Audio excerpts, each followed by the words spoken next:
Welcome to the Giving Business Soul podcast, where we speak with successful entrepreneurs who have learned to integrate soul and business, redefining leadership and ultimately utilizing business as a force for good.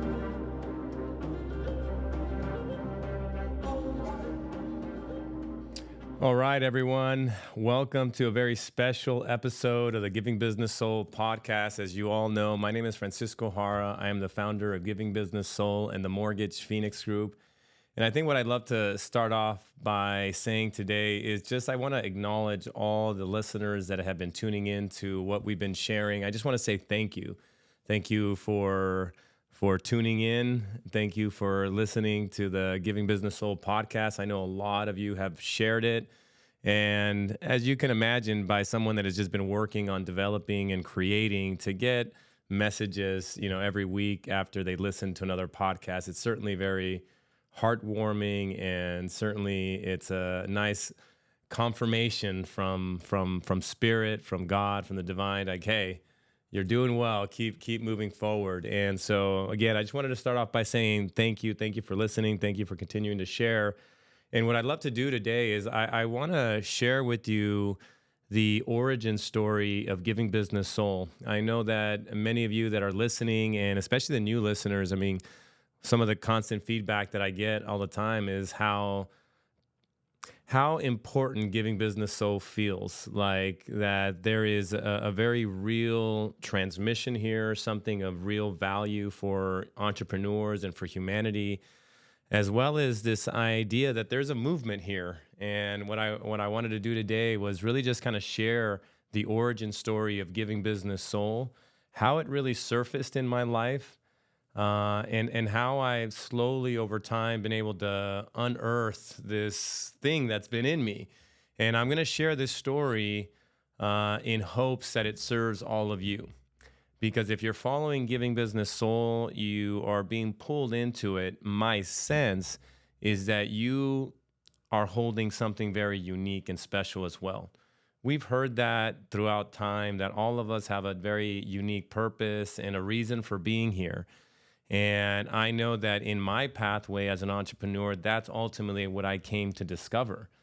That the answers and the methodology and the path that I was walking was not going to be found in any business book. That essentially, if I was going to be able to bring this that's inside of me out into the world, that I would have to venture into myself. That I would have to do some internal work to take the pathway where all the great teachers and wisdom traditions have guided our humanity, is to go inward. And when we're able to do that, we are able to bring out and unearth, literally unearth, like bring out from the body, bring out from the material, sort of these divine gifts, these zones of geniuses, this greatness that's in us. And I believe, especially right now, if you've incarnated during this great tumultuous and transitional time, my sense is that you have medicine for this world. We are living through an ailing world, a sick world, and a world that is desperately in need of light, desperately in need of love, of the gifts that we have to bring to our humanity. And for that reason, I want to share my story as it relates to the origin of Giving Business Soul, just to kind of frame, how this is all surfaced for me. And again, to give you direction, to give you orientation about where it is that you can find what you're here to do, where it is and how it is that you can come into your own purpose, so that as you begin to walk that path, that you finally come into the truth of the fulfillment. My sense is that success, and the definition for success, is due for a major, major overhaul. Typically, the way we've looked at success up until now is that it's a financial gain, material gain. And what we have been able to now witness here in the 21st century, and after so many people have accumulated a lot of wealth, a lot of financial success, what we can clearly see is that that is not the way. Right? Money and financial success certainly brings an element of comfort, but it certainly doesn't alleviate the existential angst and the desire for meaning that we all have. And I believe that until we are living out our purpose, when we feel that we're finally touching and living out that mission that we had an agreement with God before we came in here, until we're there, we feel like there's a void, like there's something missing. And I believe that when we start to move towards that purpose, towards that fulfillment, then the money and the success and the financial energy that comes in your direction, then it's a lot more fruitful, because it has significance, it has meaning. And I believe that that's going to be the new definition of success, when that existential angst is filled. Because I know, as for my story, is that even when I had millions of dollars, there was no feeling that void. The existential angst was still there. And I know for many of you that are listening and have achieved certain levels of financial freedom, you know what I'm talking about. That it's like, these moments of being able to acquire material things are nice and maybe filled with a little bit of pleasure, but at some point they fade. The big $1,000 dinners and the big bottles of wine and the vacation, it certainly, kind of colors in that moment, but after it recedes, there's still that void. And believe me when I say this to you, is that there comes a point in every soul's journey through the earth plane when the illusion of the outside comes to an end. And all of a sudden, it's like nothing, you come to the full realization that nothing that you will ever be able to acquire is actually going to fill that void. And that's when everything changes for the soul having the human experience. We then begin to go inward. We begin to adventure and go curious into the domain where all the great teachers have guided us into. And when we start to go into ourselves, this is really the beginning of wisdom. To know thyself is the beginning of wisdom. And beginning this path is the path that ultimately leads you into purpose. There's so many biblical quotes. One of them comes from the Gospel of Thomas, and I'm going to just kind of give you the essence of it. But what Yeshua says inside of that gospel, he says that if you do not bring out from within you that which is within you, essentially it will sort of like tear you apart. It will, you'll never be satisfied. Essentially, it will ultimately bring your death if you're not able to bring this thing that we have inside of us out. And that's really, I think, at the essence and at the base of what Giving Business Soul is really here doing.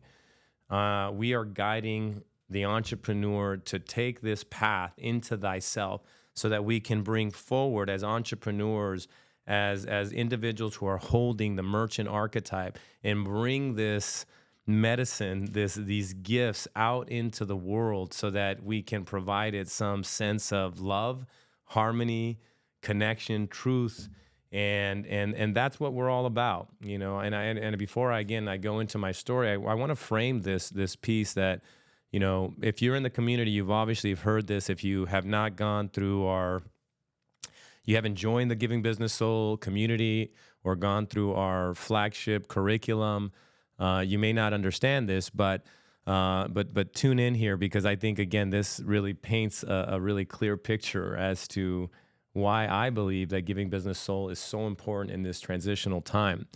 We are certainly facing a renaissance, a rebirth. If you have the time to read The Fourth Turning by Neil Howe, Neil Howe, Howe, he really sort of explains kind of that we're in this turning, and that the institutions that sort of have held our modern world upright they have lost trust. And as a result, that these institutions of science, of government, of religion, of business have lost trust with the collective. They are due for a major overhaul, right? And what I want you to just kind of see, and what I'm going to share with you right now, is that if you ultimately want to ever change a society, you have to simply look into that society and see who's got the most amount of power within that society. And when you can find the power source, then you can really begin to work with that dominant power structure to shift it. And if we can move that dominant power in a direction that's going to serve our entire humanity, that's how we can bring about a very strong collective shift, right? So then the question then becomes like, who has got the most amount of power in society? Well, that's very easy to see once you kind of put these glasses on, if you will, right? When you want to look at who's got the most amount of power in a society, you simply have to look at who's got the largest buildings. The largest buildings are an indication of who's got the most amount of power in society, right? In the very beginning of our known history, the castles represented the largest building. And at that time, the kings and queens of society held the most influence over our collective society. Eventually, those castles, though, give way to church buildings. And all of a sudden, church buildings become the largest structures on the horizon. And this is the time where the priests and the popes and the religious figures really started to kind of dictate their narrative. And as we all know, that sort of eventually comes to an end. And with that, all of a sudden, the church buildings are no longer the largest buildings. Instead, now it's the capital state buildings of states and countries that are the largest. And it's here that government and presidents and politicians start to really govern us. And then all of a sudden here in the 20th century, 21st century, those capital state buildings give way to even larger buildings, which are now business buildings. So business currently, as we can see when we look out into the horizon, they own the largest buildings, which then indicates to us that they are the current dominant power structure, right? They hold the most amount of power. So then we can deduce from that the concentration of power in our society really is with the business owners.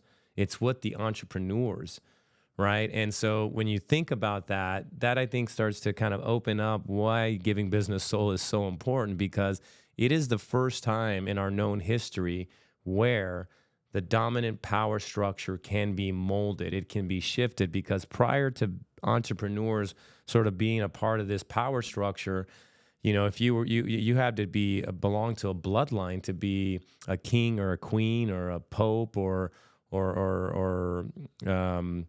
president or politician. Typically, those are reserved for bloodlines. But in the case of entrepreneurs, we don't have to belong to bloodlines, right? All we have to do that business is the dominant power structure, we simply as entrepreneurs have to show up differently, right? Imagine an entirely different approach to business, one that was in service to our humanity, one that was actually in service to not only profit, but also philanthropy, that it would be a combination of the two, right? And so really that overall landscape, that picture is kind of where we are, right? We're in this shifting of the power structure, and we are in a scenario right now around the world where there is an entrepreneurial boom, right? There's a lot of people showing up and saying, hey, I want to be an entrepreneur. And now that we're sort of stepping into this, imagine an entirely new, different type of consciousness, an entirely different quality of consciousness from the entrepreneurs that are really beginning to inhabit this dominant power structure of business. And at the end of the day, that's what Giving Business Soul is here to do, is to introduce a philosophy to the entrepreneur around the world to say, hey, this is the new approach. Here is a blueprint that you can operate that is of a much higher order and one that is going to ultimately lead you to a place of purpose and fulfillment, right? And that's really what the game that we're playing here at Giving Business Soul is. We want to introduce our community and the frameworks to work in consciousness so that we as entrepreneurs can come into a place of harmony and wholeness within ourselves and then operate our businesses from that standpoint. So I just kind of wanted to lay that out just as a starting point. And what I'd love to do is share a little bit about my story now, just to kind of, again, highlight some really important points that I feel will serve you, right? So for many of you, you understand that my story as an entrepreneur is now spanning a total of 25 years. I'm 47 years old, and as soon as I graduated from university, I got into business, and and I was very fortunate because I grew up in an entrepreneurial family, so I had an entrepreneurial spirit already embedded deep within my DNA. I knew that when I sort of ventured into early readings. I just read everything I could inside of the business section of the bookstore. And so when I graduated, it was very natural for me to just immediately go into an industry that was very entrepreneurial, and that was in the mortgage space. And given my the fact that I was bilingual, had a great understanding of economics as I graduated in that degree, had a substantial background in accounting since I'd been doing P&Ls for my father and his restaurants growing up. I had it sort of like all the pieces of the puzzle to really be successful in mortgage, and that's what happened. And given all that I'd read, it just kind of had like a really fast trajectory. And in that trajectory, I ended up arriving to about 100 employees, multiple offices through Southern California.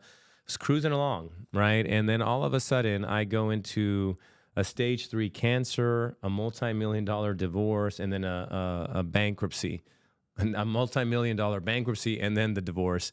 And all of them very devastating. These are what I can consider to be the great life awakeners. So if you've ever gone through anything of that sort, it's life's way of sort of taking you through a deep initiation. It's life is sort of calling you to come into the truth of who you are, to go deeper. And that's exactly what happened. I was in that dark night of the soul at that point, and I just was shocked and stunned. I was like, "What? How do I get out of this? Like, and how did I even get here? Really?" And so this is where I really feel, to be honest, like this is where my life really began. Up until then, I had been sort of on autopilot, just kind of following everything that I was watching on TV and the seminars and the books. And I was on autopilot, just kind of doing what I was reading, and that ultimately led me here. And so I was certainly in search of answers, like what the heck just happened. And it was here in 2009. So this is where this important element begins about giving business soul, and when I first discovered it, just to kind of give you deeper insight as to when you're looking for purpose, how these things really emerge. But it's 2009. I'm in the dark night of the soul. I am depressed. I am literally living paycheck to paycheck, running out of cash every couple weeks, and I'm in a really dark place.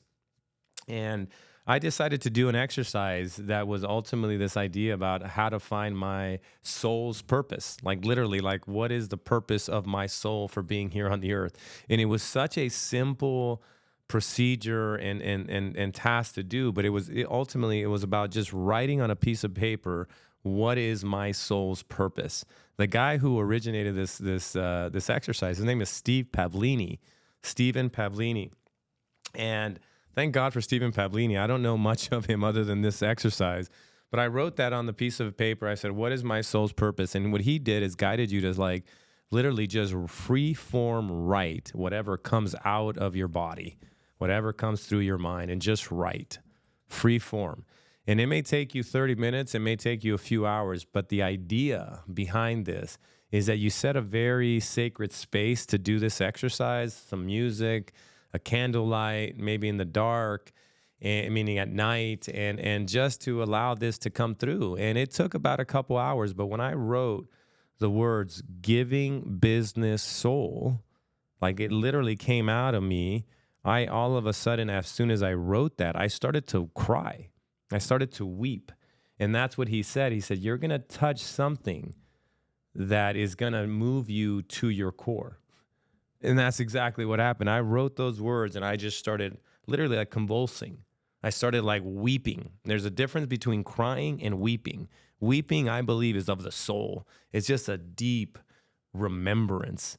It's when that veil of ignorance that we take on when we incarnate, it gets, it fades a bit and you touch something really special. It's a memory for the soul, and it weeps.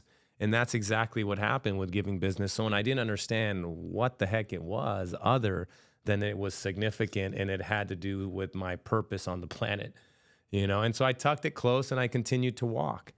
And, a few months later, I decided to enroll into the University of Santa Monica, acquire that master's in spiritual psychology. And once I understood this aspect of how to really work in the unconscious, in the internal, like as I mentioned, to know thyself, you have to go inward.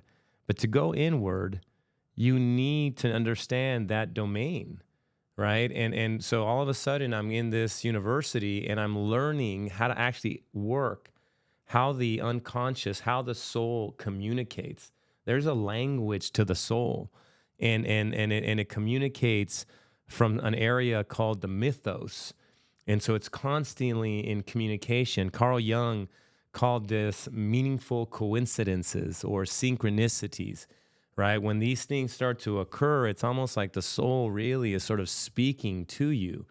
And when I started to really understand how the soul began to communicate, and more or less that the soul was sort of trapped deep within me, I wanted to really take that pathway to unlock that soul presence, because what I was discovering through this academic, training was that there was a way to live from the soul, to become soul centered. But in order to do that, we actually have to go into ourselves. And what happens when we go into ourselves? We start to run into all the unprocessed pain, emotions, and memories. And it's in these memories, these cavities of memories that stay dormant within our consciousness, our unconscious, and our body, that are actually keeping us from experiencing soul presence. It's almost like your soul is literally locked under these memories, if you will. It's almost like the memories have to be transmuted, alchemized into the higher frequency of love, compassion, and understanding, so that the soul can begin to make its way through. Imagine if the soul is down into your sort of your womb area or your gut area, and it's trying to express itself, but there's all this wounding and memories that are sort of dormant within the solar plexus, within the sacral, within the different chakra centers and energy centers, the heart, the throat. And because of all of these pains and memories, the soul cannot sort of make its way through and feel comfortable just yet.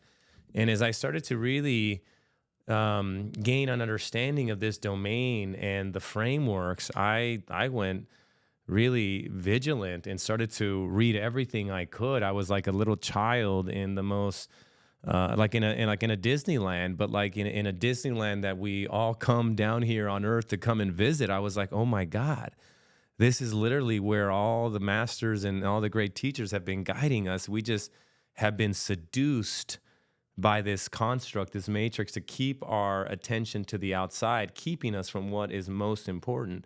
And when I started to go in and I started to learn these things, I became enamored with this path. And especially because as I started to address things in me, literally different aspects of my business started to flourish, started to expand, started to grow. And there came a point when and this is an important element of the story that I wanted to share with everybody. There came a point, where this is about 2012 now. I graduated. I started to dive into so many different, strands of wisdom, particularly like the Gene Keys, Carl Jung, just a lot of different modalities inside of those domains. But I remember that I was doing a walking meditation, and I was just in a deep contemplation, and I was kind of walking in a spiral in my backyard. And at one point in my walking contemplation and meditation, I started to kind of go into my imaginal realm, to my imagination. And all of a sudden, I'm starting to see a conversation that is taking place between me and a woman on a stage. She's interviewing me. So I'm just walking in my meditation. All of a sudden, it's like I start to materialize this thing in my imaginal realm. And she begins to ask me a question inside of my imagination. And she asked me, I hear you're a voracious reader and you're constantly reading business books. Which business book are you currently reading right now? And I looked over at her and I said, I'm no longer reading business books because I realize that I have all the answers inside of me. And when I said that in my imagination, I said, I have all the answers within me. I, again, literally went to my knees and I started to weep, not cry, the weep. It was one of those memories stored in my soul that was saying, yes, you're tapping into something crucial here. As I like to say, tears mark the spot. Whenever you cry for no apparent reason, take note. Why? What are you reminding yourself? What are you remembering in that moment? And in that moment, for me, it became really clear that what I was about to journey into the creation of the Mortgage Phoenix, into the unfolding of Giving Business Soul, it was not going to be found in any business book. It was all going to be found inside of me. And what I can tell you all here, walking this path, is that it's unequivocally true. If you are here to do something, like to bring forward something very unique that's never been brought forward, you're not going to find it in a bookstore. You're not going to find it in a business book. You're going to find the answers etched inside of your heart. And your role is to open that heart, right? And how do you open that heart? You got to go down into those unresolved memories. It's almost like the frequency of the heart is so substantial. And we know that from the Heart Math Institute. The frequency of the heart is like 60 or 100 times greater than that of the brain.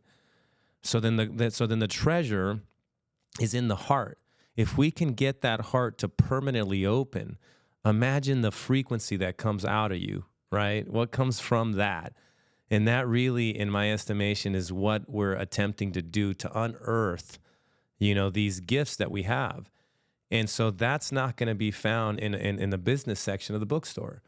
And I have my own life, which I'm documenting and writing, and I'll have that book done soon, where you'll all be able to read about the inner workings of my own journey. And the prayer in that is that my journey serves your journey, to realize that the time of the external seduction and illusion of this outside world is coming to an end, and it's asking the entrepreneur to go inward, to unearth these things that we have been destined to unearth for this transitional time, so that we can be a part of this new great story that's emerging through all of us. And what I started to discover after that image in my mind, I literally went to my knees, I started to cry. And for about 5 years at that point, I read no more books. I was just really in a deep contemplation of my gene keys, these genetic keys. And I was just doing internal work. And what I was doing was I was just paying attention to all my relationships, my most intimate relationships, the closest ones, and was tracking my triggers. I was looking for those things that upset me, those things that I judged as right or wrong, as unfair. And I started to be curious about why my consciousness was relating to those things in that way. And as I continued to approach those areas and I started to reconcile them, integrate them, it was very profound. It's almost like, the heart really started to want to stay open. And what I mean by the heart staying open, I know that may sound very ethereal because we all have a heart. So the supposition is that everyone's heart is open, but it's actually the trauma and these conditioned beliefs from society, religion, culture, conditioning, trauma responses, ego structure. It's literally like keeping, these constraints around the heart. And what happens as we relieve these things, they certainly almost like they dissolve a bit, and then that heart wants to like pulse and beat without any constriction, and the more of that internal work that we do, the more that heart starts to open. And that's really the game. It's to open that heart and to have it align with the mind. The heart is sort of the creative agent. It's creativity. It's the origin of the divine. And when the heart is open, let me try to color this in for you. The heart is sort of the bridge between the spiritual world and the physical world. It's the bridge, it's the conduit between the unseen realm and the seen realm, right? And what we know from science is that 95% is invisible, 5% is visible. But what we know for sure from all the great inventors is all that materializes itself into the physical world is first conceived in the unseen world, in the spiritual world, right? We get visions of things in that domain. And the work of the entrepreneur, of the human, is to take what we see in that side of things, in that spiritual, unseen realm, and then the work is to materialize it in the physical, into the physical world. And when our heart is open, that bridge is very accessible. That the bridge between the worlds is open, and as entrepreneurs, I believe, like with Giving Business Soul, I believe that it was on that side. And what I've been doing over the last decade is slowly working with what I'm seeing in my dreams, in my visions, in my ceremonies, and working diligently to create that bridge into the physical. And that's really been the path that originated the Mortgage Phoenix Group. It originated Giving Business Soul. And certainly that was not found in any business book, right? This was all found through doing inner work and resolving conflicts and cleaning up the emotional debris so that my heart can open and that the frequency of the heart can bring the right allies, the right situations, the right people, the people that are here to serve, this greater mission. And that's is such a huge understanding, because so many of the people that I've mentored and that have come through the round table, I can't tell you how often we have resolved, areas that people have been stuck. And let's say as a real estate agent or mortgage or insurance, whatever industry, recently I was working with somebody as an example that, was in the real estate industry and was just, really wondering why he couldn't unlock, his business. He's really skilled, couldn't unlock it. And so just in the process of doing what the frameworks here at Giving Business Soul offered, I started to poke around and ask some questions. And certainly what I started to discover was that he grew up in a very unpredictable household, in a household that was filled with a tremendous amount of trauma. And so there was this sense of always feeling like, something was about to go wrong at any given moment, a very chaotic home environment, right? And as a result of that, and although that there's been some work done, and we have a very loving man, a very, heart-centered man, his business was still struggling, right? And he's just like, man, I don't understand. I'm doing this healing, I'm doing this work, and I'm just stuck. And as I poked around, what we started to see was that the way that he was relating to his business was in that same way of unpredictability, of chaos, that something can go wrong at any time. And as a result of that, it was almost like he was stepping on the gas and on the brakes at the same time, right? Because unconsciously in his body, he was worried that something was going to go wrong in a transaction, right? In his conscious mind, he wanted more money, more pipeline, more revenue, more business, and that was what he was aspiring towards. But in his body, because trauma hadn't been really released, there was a sense that something was going to go wrong at any time. So it was almost like he wanted the business, but he didn't, because he was scared of what was going to happen when that transaction started. Oh no, it's going to go bad. Something's going to go bad. And all of a sudden, it's like we saw it, we connected it, and obviously it was a direct hit. He knew it, and it was confirmation for him. And I, it's like, where are you going to find that in a business section of a bookstore? It's like if you go to a business coach It's going to say, hey, you just got to wake up every day and go and make your calls and do this and do that. And this is going to solve your issue, right? We've been to the seminars. I mean, 98%, it doesn't work. It doesn't work. For most, it might work for a little while, but you're not going to solve the root of the issue. Imagine a business section of a bookstore telling him to go heal his trauma to relieve his pipeline and revenue. It makes no sense, right? But we're dealing with a different kind of reality, and once you start to understand how much influence our internal world has on our external, then the game is up, as I said. And as he starts to resolve that conflict, that pipeline is going to start, flowing gracefully and easily, and I share that very simple story. It recently took place, but there's been hundreds of those that we've been able to spot and help people relieve. And so again, I just wanted to share a couple of these really important points for all of you that are on this podcast listening, will come to listen, is that if you're an entrepreneur and if you feel like you are here to do something special, the answers are not going to be found in another book, in another seminar. You have to begin to have the courage to go inside of yourself. The answers are found deep, coded inside of the DNA. It's like if you're God, where are you hiding the greatest treasures? You're hiding them in the darkest places, right? Inside of ourselves. That's where the treasure is. That's where the gold is.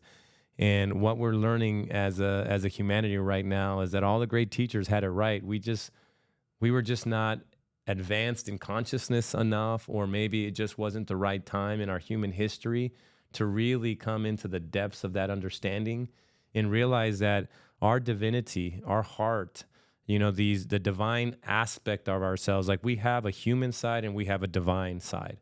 The human side is the carnal side, right? It's the lower chakras. It's about survival, sex, and power.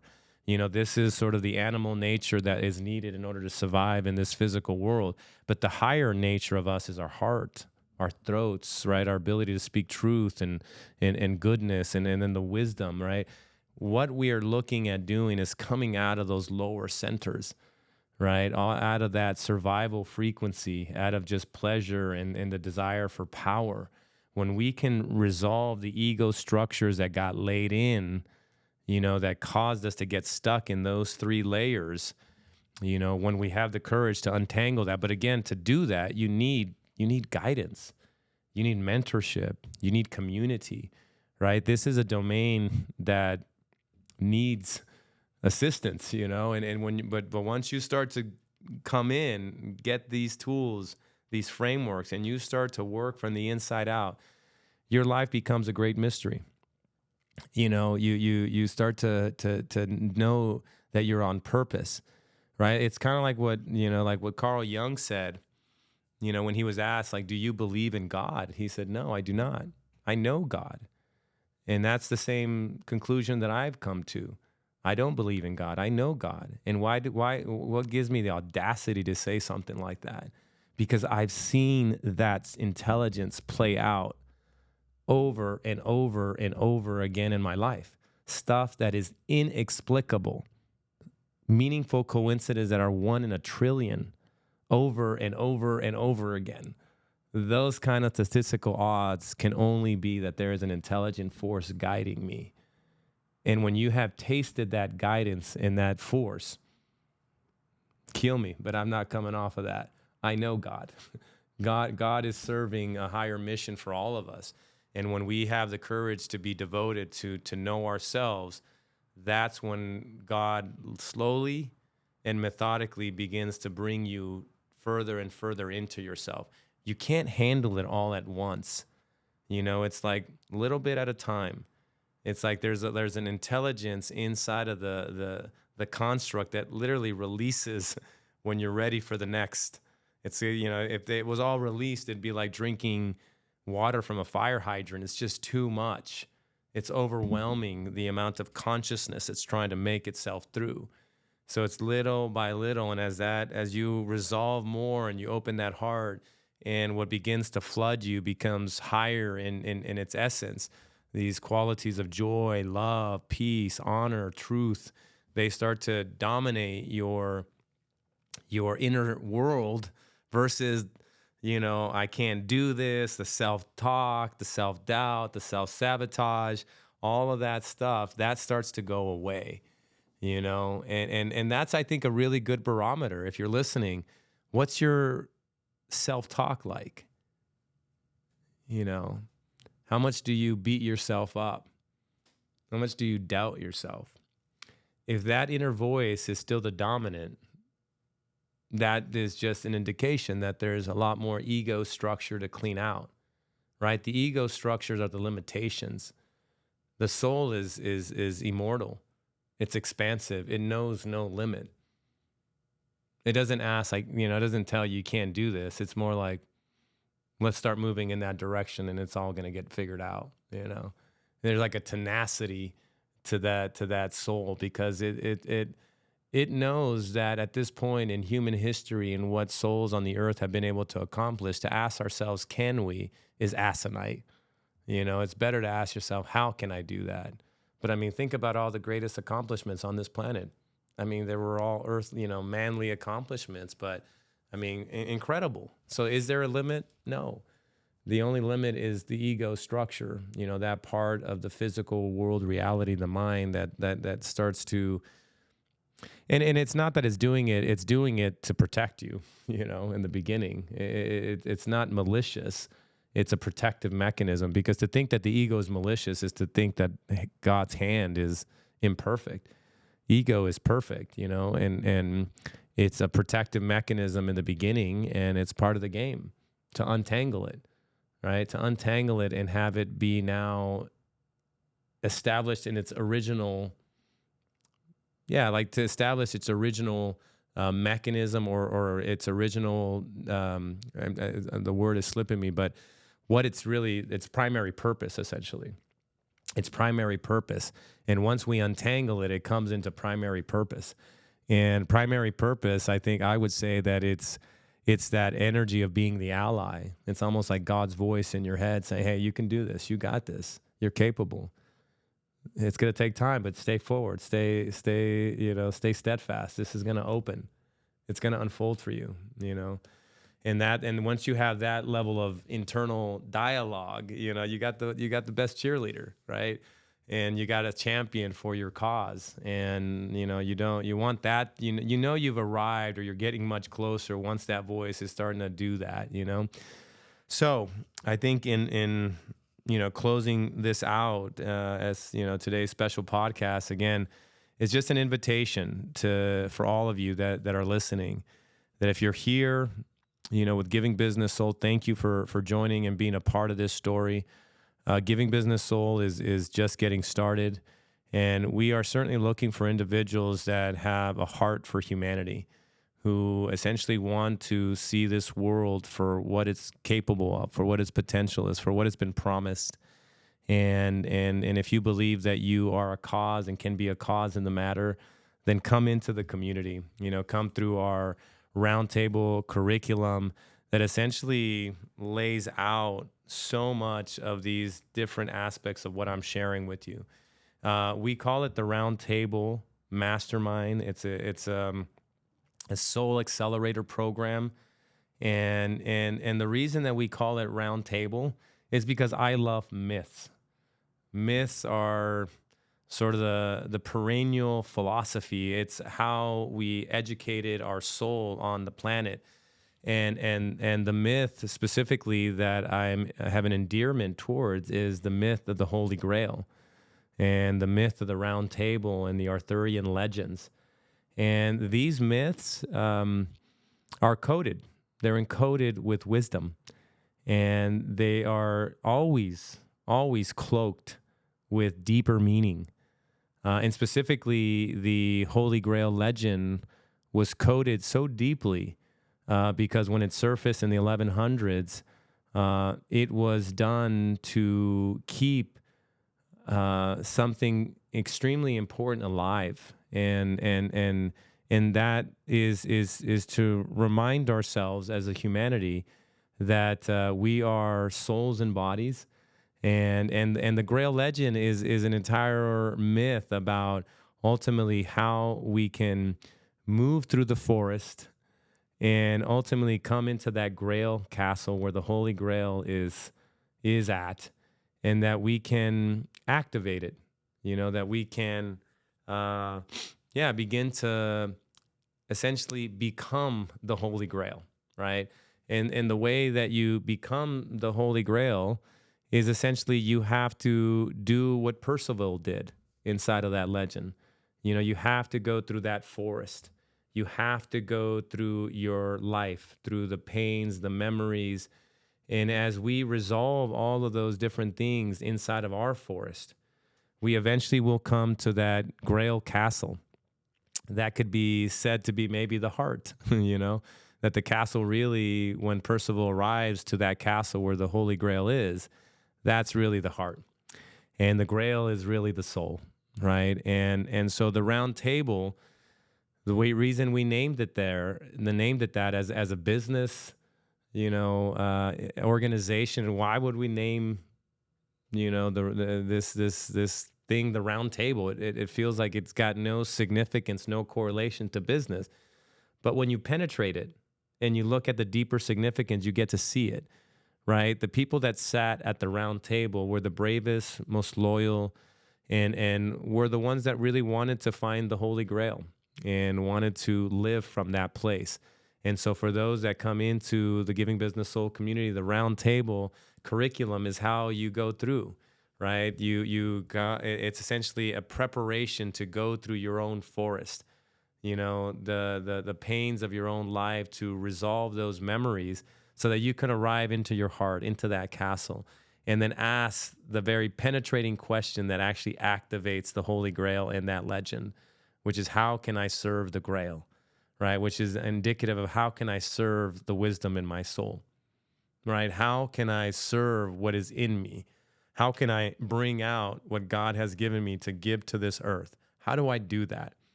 And that's what the round table really walks you into, all of this understanding, so that we can have soul-centered entrepreneurs. Because it is my belief that this world becomes transformed at the hands of soul-centered entrepreneurs who are using their business in the service of love. And that is what we're doing here on the planet as Giving Business Soul, is inviting the entrepreneurs into a new potential, a new human story, that we can be cause in the matter. That if we simply take this round table, this quest for the Holy Grail, and we activate our soul presence through healing, that healing is the medicine if it's expressed through our businesses. That the people we bring into our organization, the people we serve, the communities we serve, the philanthropy we do, that becomes that transformative power that ends up bringing the whole of our world into a collective state of harmony. And that is my prayer, and that's my invitation to all of you. So thank you all so much for listening, for being a part of this first solo podcast that I'll be doing from time to time. And Godspeed to everybody. Much love. And if you have any inquiry about joining the round table, please send me a message on Instagram and we can have a conversation about that. So with that, much love, everyone. See you guys all soon. Thank you for joining us on the Giving Business Soul podcast. If you want to learn more about the transformative work we're doing, please visit our website at givingbusinesssoul.com. Discover how you can make a difference in the world through your business while fulfilling your spirit, enhancing your health, vitality, and relationships. And until next time, stay inspired, my friends.